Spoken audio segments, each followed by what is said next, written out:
AI వల్ల నా job పోతుందా లేదా అని ఎలా తెలుసుకోవాలి? సింపుల్. ఇప్పుడు మీరు చేసే పని సరిగ్గా ట్రైనింగ్ ఇస్తే ఎవడన్నా చేయగలుగుతాడా లేదా మీరు మాత్రమే చేయగలుగుతారా అన్న క్వశ్చన్ వేసుకోండి.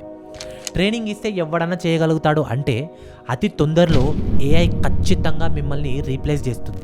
ఇలాంటప్పుడు మీరు ఏం చేయొచ్చు అంటే ఏఐని డినై చేయడం ఆపేసి వీలైనంత తొందరగా ఏఐ గురించి తెలుసుకోవడం స్టార్ట్ చేస్తే బెటర్. ఏఐ అప్లికేషన్స్ నేర్చుకొని వాటిని మీ డే టు డే టాస్క్లో వాడడం అలవాటు చేసుకోండి. ఏఐని ఒక రైవల్ లాగా చూడకుండా దాన్ని ఒక బడీ లాగా చూడండి. ఏ ఏఐ టూల్స్ వాడితే మీ ఫీల్డ్ ఆఫ్ ఇంట్రెస్ట్లోనే మీకు జాబ్ ఆపర్చునిటీ క్రియేట్ అయ్యే ఛాన్స్ ఉందో ఏఐనే అడగండి.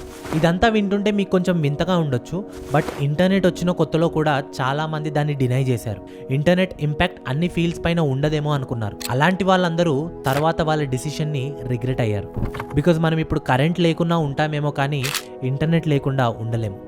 ఇంటర్నెట్ అన్నది అంత కామన్ అయిపోయింది. సిమిలర్లీ ఏఐ కూడా తొందరలో మన డే టు డే లైఫ్లోకి వచ్చేస్తుంది. ఆ టైం వచ్చేటప్పటికి మనకి ఒక సెన్స్ ఆఫ్ సెక్యూరిటీ ఉండాలి అంటే మనం ఇప్పటి నుంచే అలర్ట్ అవ్వడం చాలా అవసరం.